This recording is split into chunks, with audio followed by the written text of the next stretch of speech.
샬롬, 일론 머스크 첫 번째, 그가 상상하면 모두 현실이 된다.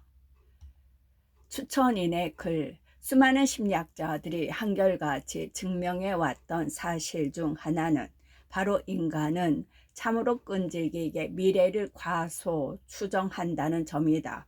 게다가 나이 들어갈수록 그 어리석음은 점점 더 커지고 고집스러워진다. 그런데 아주 가끔씩 미래를 호기심 많은 어린아이보다도 더 크게 추정하는 사람들이 나타나곤 한다. 나머지 인류들은 시대가 한참 흐른 후에야 그들이 세상을 바꾸었음을 깨닫는다. 때로는 천재로, 때로는 성각자로 부르며 말이다. 500년 전 레오나르도 다빈치도, 50년 전 스티브 잡스도 그랬다. 처음엔 그들 모두 미쳤다는 소리를 들었다. 그럼에도 불구하고 그들은 끊임없이 새로운 미래를 상상했다.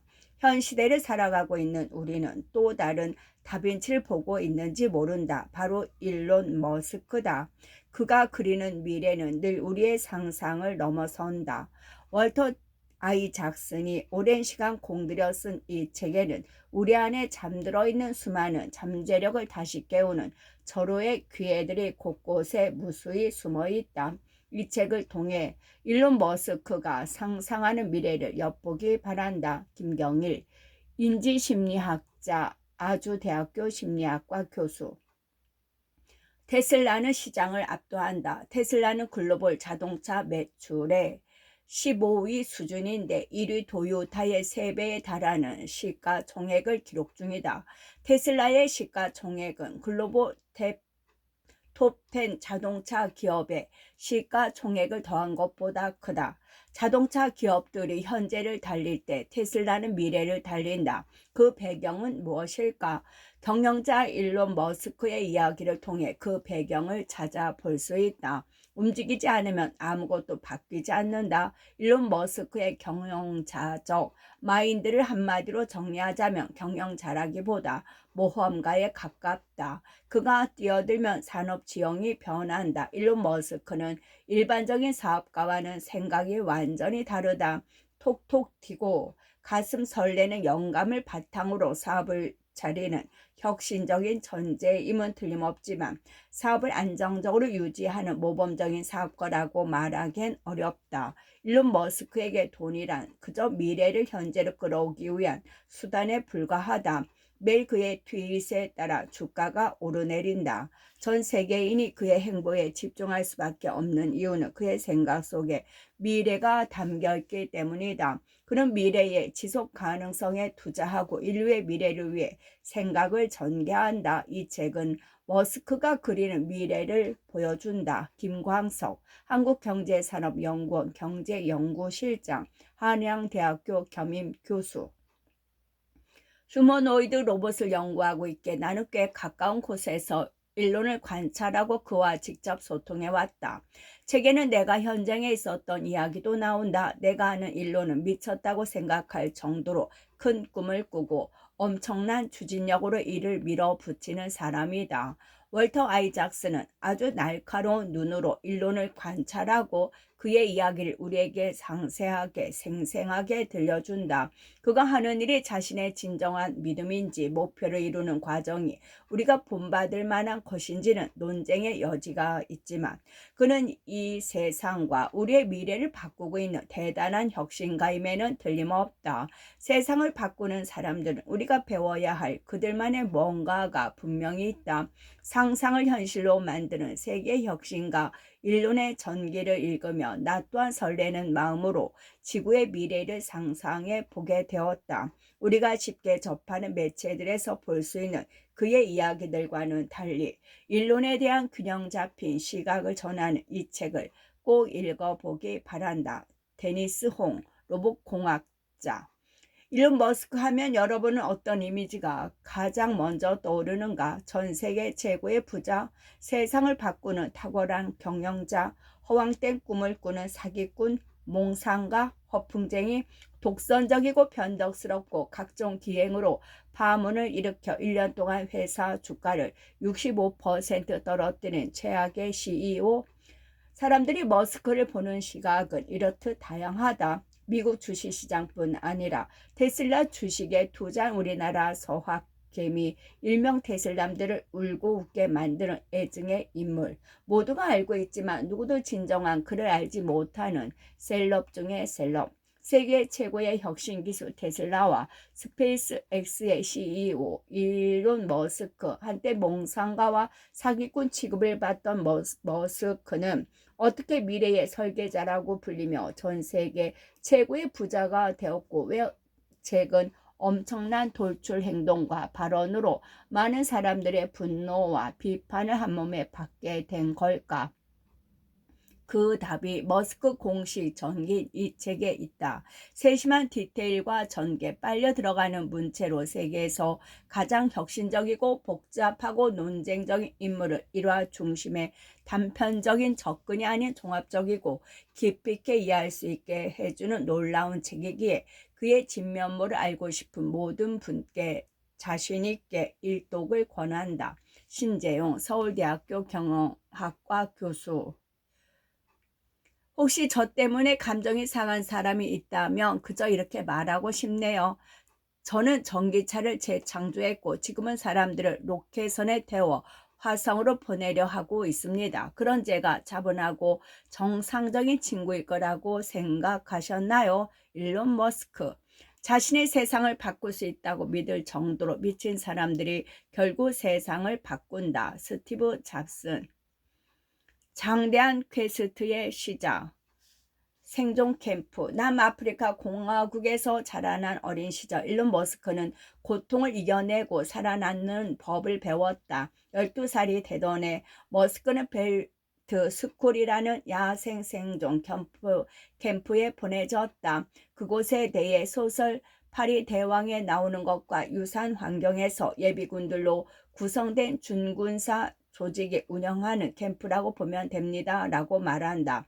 캠프에 참가한 아이들에게는 각각 소량의 음식물과 물이 배급되었고 서로 싸워서 배고픔을 빼앗는 게 허용되었다. 아니 사실상 장려되었다.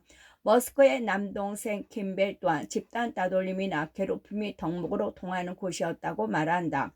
그곳에서 덩치 큰 아이들은 작은 아이들의 얼굴을 가격하며 쉽게 배고픔을 빼앗을 수 있다는 사실을 빠르게 습득했다. 당시 체구가 작은 데다가 낯선 환경에 적응하지 못했던 머스크는 2차례나 두들겨 맞았다. 캠프를 나올 때에 체중이 4.5kg이나 죽났을 정도다. 캠프의 첫 주 마지막 날에 소년들은 두 그룹으로 나뉘어 서로를 공격하라는 지시를 받았다. 너무도 미친 소리라 어안이 벙벙할 정도였지요. 머스크의 회상이다. 그 캠프에서는 몇 년마다 참가 학생이 사망하는 일이 벌어지곤 했다. 캠프의 지도원들은 그런 이야기를 일종의 경고처럼 이용하곤 했다. 작년에 죽은 그 바보 멍청이처럼 굴지 말거라. 나약한 멍청이처럼 굴면 돼질 수도 있다는 얘기다. 16번째 생일을 앞두고 머스크는 다시 한번 벨트 스쿨에 참가했다. 이전과는 달리 체격이 훨씬 커져 곰 같은 몸집에 키가 183cm나 되었고 유도까지 배워둔 상태였다. 덕분에 벨트 스쿨도 전처럼 힘들게 느껴지지 않았다. 그 무렵에 알고 있었지요. 누구라도 나를 괴롭히면 코를 세게 한 방 때려주면 다시는 괴롭히지 않는다는 사실을 말이에요. 흠씬 두들겨 맞을 수도 있겠지만 어쨌든 코만 한 방 제대로 갈겨주면 다시 내게 집적되는 일은 없었지요. 1980년대 남아공은 기관총 난사와 칼부림 사건이 빈번하던 폭력적인 사회였다. 일론과 김벌이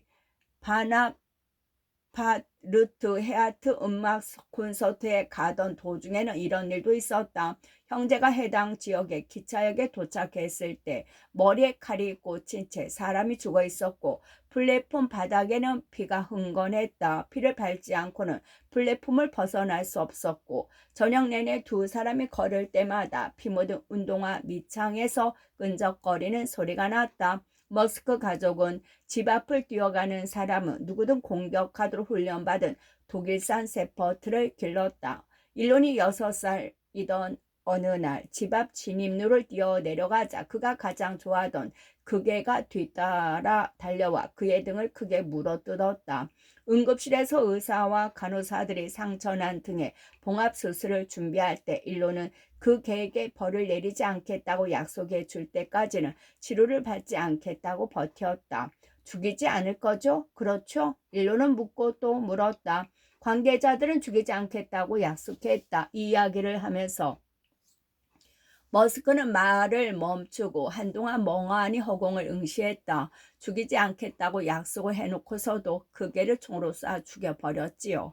머스크가 어린 시절 겪은 가장 혹독한 사건은 학교에서 발생했다. 저학년 시절 그는 반에서 가장 어린 데다 체격이 가장 작았으며 눈치도 없는 편이었다. 당연히 공감 능력이 떨어졌던 그는 주변의 환심을 사려는 욕구도 본능도 없었다. 결과적으로 걸핏하면 못된 친구들에게 얼굴을 맞는 등 괴롭힘을 당했다. 주먹으로 코를 맞아 본 적이 없는 사람은 그것이 이후의 삶에 어떤 영향을 끼치는지 전혀 이해하지 못하죠. 머스크의 말이다. 어느 날 아침 조회 시간에 친구들과 장난을 치던 한 학생이 그와 부딪혔다. 일로는 그를 미쳤고 험한 말이 오갔다. 그 소년과 친구들은 쉬는 시간에 일론을 찾아다녔고 샌드위치를 먹고 있던 일론을 발견했다. 그들은 뒤에서 접근해서는 일론의 머리를 발로 찼고 비틀거리는 그를 계단 아래로 밀쳤다. 그러고는 형한테 올라타서 주먹으로 두들겨 패고 발로 머리를 찼어요. 당시 옆에서 그 상황을 지켜본 김벌의 말이다. 놈들이 물러났을 때 형의 얼굴은 알아볼 수 없을 정도였어요. 눈 주변이 얼마나 부어올랐던지 눈이 거의 보이지 않았으니까요. 일로는 병원에 실려갔고 일주일 동안 학교에 가지 못했다. 성인이 되고 나서도 머스크는 여전히 내부의 조직을 고정시키기 위해 교정 수술을 받곤 했다. 그러나 그런 상처도 그가 아버지한테 받은 정서적 학대에 비하면 사소한 수준이었다. 날까지도 일론을 괴롭히고 있는 그의 아버지 앨런 머스크는 엔지니어이자 불안당 카리스마 넘치는 몽상가였다. 학교에서 그 싸움이 있은 후 아버지는 아들의 얼굴을 묵사발낸 소년의 편을 들었다. 그 이유를 묻자 앨런은 이렇게 답했다. 그의 아버지가 얼마 전에 자살한 상황이었어요. 그런 애한테 일론이 바보라고 한 거예요. 일론은 어렸을 때 아무한테나 바보라고 하는 성향이 있었어요. 그러니 내가 어떻게 그 아이를 비난할 수 있었겠어요?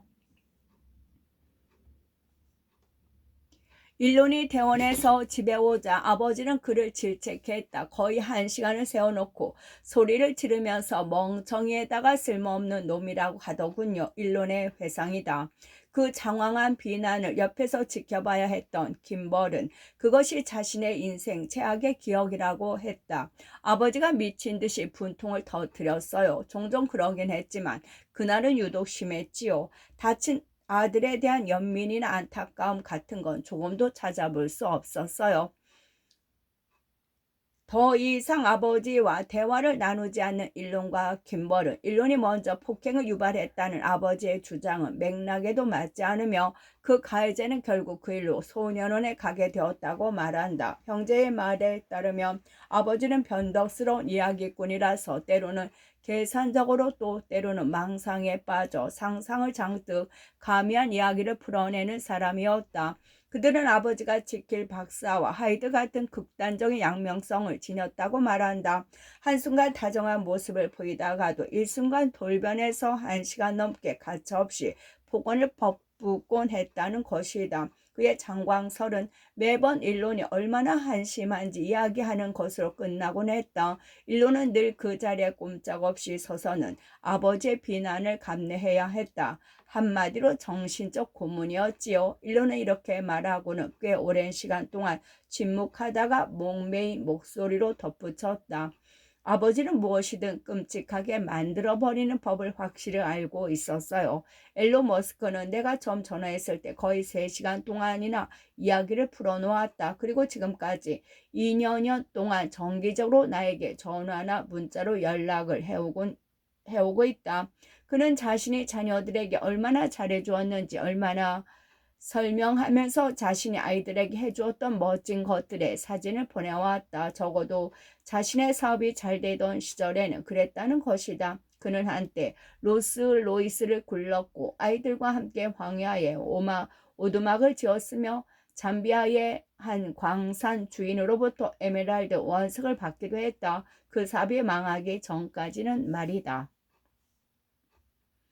그러면서 그는 자신이 아이들을 신체적, 감정적으로 강인하게 키우기 위해 아주 엄하게 대했다는 사실도 인정한다. 아이들을 나를 통해 겪었던 것에 비하면 배트스쿨 캠프는 시시한 경험이었다고 할 수 있지요. 그는 당시 남아공에는 폭력이 그저 학습 경험의 일부였을 뿐이라고 덧붙였다. 두 명이 한 사람을 양옆에 붙들고 다른 한 명은 통나무 같은 걸로 잡혀있는 사람의 얼굴을 떼누는 일이 비일비재했고요. 신입생이나 전학생은 등교 첫날 학교에서 소위 싸움장이라고 불리는 아이들과 한판 붙도록 강요되곤 했지요.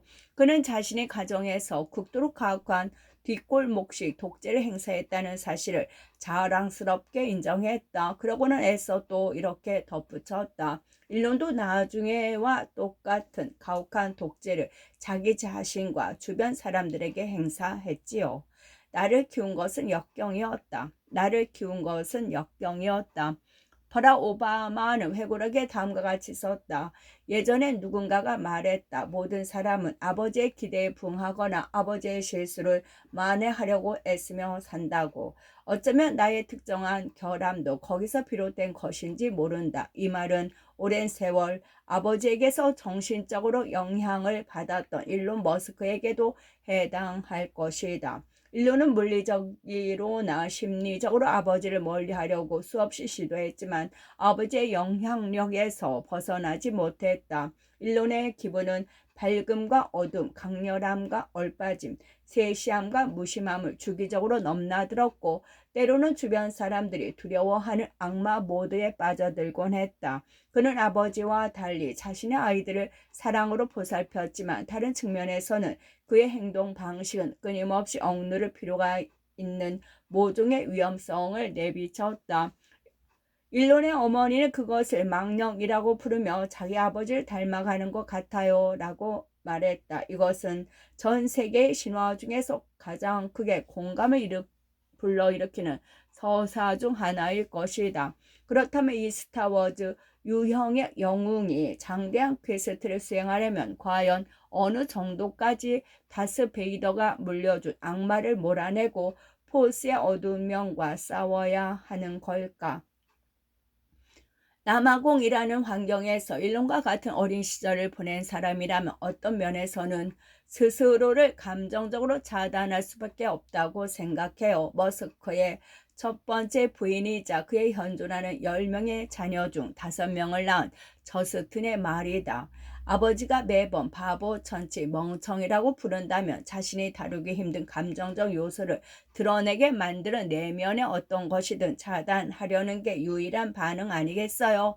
이 감정 차단 밸브는 그를 냉담하고 무감각하게 만들었지만 한편으로 기꺼이 위험을 감수하는 혁신자가 되는 데에도 일조했다.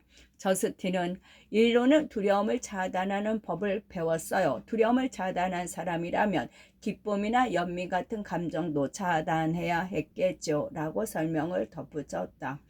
어린 시절에 얻은 외상 후 스트레스 장애로 그는 만족에 대한 혐오감을 갖게 되었다. 난 그저 그가 성공을 음미하거나 꽃길을 향유하는 법을 모른다고 생각해요. 그라임스라는 예명으로 활동하는 가수이자 머스크의 다른 세 자녀의 어머니인 클레어 부셔의 말이다. 그는 어린 시절에 삶은 곧 고통이라는 데 길들여진 것 같아요. 머스크는 이에 동의한다. 나를 키운 것은 역경이었어요. 그래서 견딜 수 있는 고통의 한계점이 높아질 수밖에 없었지요. 그의 인생에서 특히 지옥 같은 시기였던 2008년, 그러니까 스페이스X 로켓의 처음 3차례 발사가 모두 실패로 돌아가고 테슬라가 파산 위기에 직면했던 당시 그는 한밤중에 몸부림을 치며 잠에서 깨어 그의 두 번째 부인된 닥툴라 라일리에게 아버지가 예전에 입에 담던 끔찍한 말들을 토해내곤 했다. 전에도 그가 그런 말을 하는 것을 들은 적이 있었거든요. 라일리의 말이다. 그런 말이 그가 살아가는 방식에 큰 영향을 미치고 있었던 거죠. 이와 관련된 기억을 묻자 머스크는 멍하니 허공을 응시하며 자신의 강철빛 눈동자 뒤로 사라지는 듯 보였다. 내 생각에는 그것이 여전히 그에게 영향을 미치고 있다는 사실을 그가 의식하지 못하고 있는 것 같아요. 그저 어린 시절에 있었던 일이라고만 여기고 있었으니까요. 라고 라일리는 설명했다. 하지만 그는 어린애 같은, 말하자면 발달이 멈춰버린 것 같은 측면을 가지고 있어요. 그의 내면에는 여전히 어린아이가 있는 거죠. 아버지 앞에 서 있는 어린아이가. 이러한 자신의 내면 밖으로 머스크는 때때로 자신을 외계인처럼 보이게 만드는 아우라를 발달시켰다. 그가 화성과 관련하여 가지고 있는 사명감은 마치 고향으로 돌아가고자 하는 열망으로, 인간형 로봇 개발에 대한 열정은 마치 진족을 갖고자 하는 탐색으로 보일 정도다. 그가 어느 날 셔츠를 찢고 배꼽이 없는 배를 드러내며 이 행성 출신이 아님을 입증하더라도 우리는 그렇게 엄청난 충격에는 빠지지 않을 것도 같다. 그러나 그의 어린 시절은 그를 너무나도 인간적으로 만들었다. 강인하지만 연약한 그 소년은 결국 장대한 퀘스트에 착수하기로 결심하게 된다. 그는 열정을 키워 자신의 괴팍함을 은폐했지만 괴팍함 또한 발달시키는 바람에 열정이 가려지기도 했다. 덩치는 큰데 운동신경이 전혀 없는 사람처럼 몸을 움직이는데 약간 서툰 그는 무언가 할 일이 있는 곰처럼 성큼성큼 걷곤 했고, 춤을 춰야 하는 자리에서는 로봇에게 배운 것 같은 지그춤을 추곤 했다. 그러면서 그는 선지자다운 확신으로 인간 의식의 불꽃을 타오르게 하고 우주를 가늠하며 지구를 구해야 할 필요성에 대해 설파하곤 했다. 처음에 나는 그런 모든 것이 대부분 역할극이나 조직의 결속을 위한 격려성 연설 또는 한때 은하수를 여행하는 하치하이커를 위한 안내서를 너무 많이 읽은 어른아이가 팟캐스트에서 이야기할 만한 환상에 불과한 것으로 지부했다. 그러나 그의 말을 더욱 빈번히 접하면서 점차 나는 그의 사명감이 이를 이끄는 원동력의 일부라고 믿게 되었다. 다른 기업가들이 세계관을 개발하려고 애쓰는 동안 그는 우주관을 형성하고 있었던 것이다. 일론 머스크가 물려받은 유산과 혈통은 그의 뇌 배선과 어우러져 때때로 그를 냉담하게도 충동적이게도 만들었다. 그리고 그것은 또한 리스크에 대한 극도로 높은 수준의 내성으로 이어졌다. 그는 리스크를 냉정하게 계산할 수도 있었고 열정적으로 수용할 수도 있었다. 일론은 리스크 그 자체를 원합니다. 페이팔 초창기에 머스크는 파트너로 일했던 피터 틸은 말한다. 그는 리스크를 즐기는 듯합니다.